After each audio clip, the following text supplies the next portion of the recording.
તો 50 લોકોના સાબુદાણા વડા બનાવવા માટે થઈને 1.5 કિલો સાબુદાણાને આખી રાત પલાળી નાખ્યા છે અને 3 કિલો બટેટાને આપણે બાફીને મેશ કરી લીધા છે. તો હવે સાબુદાણા અને બટેટા બેયને કરી દઈએ આપણે મિક્સ આવી રીતના. અને એના પછી આપણે લીધા છે 150 ગ્રામ લીલા મરચાં અને 50 ગ્રામ આદુ, એની પેસ્ટ બનાવી લીધી છે, એને નાખી દઈએ. એટલે હું સાબુદાણા વડા થોડાક તીખા હોય ને, ખાવાની મજા આવે.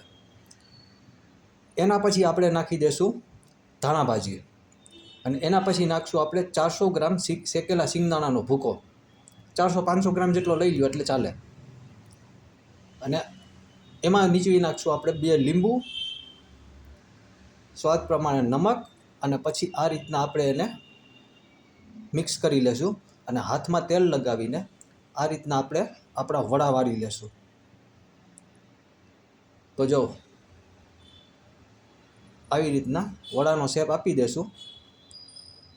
તો આપણા સાબુદાણા વડા આપણે બધાય વાળી લઈએ એક હારે અને એના પછી તેલ ગરમ કરીને આપણે તળી નાખીએ. તો જો અહીંયા આપણા સાબુદાણા વડા તળાય છે અને આને થોડાક ક્રિસ્પી થાય ને એટલા તળવાના. તો જો આપણા ક્રિસ્પી મસ્ત સાબુદાણા વડા બનીને તૈયાર થઈ ગયા છે અને આને ખાવાના છે આપણે દહીંની ચટણી હારે. ફરાળી ચટણી છે.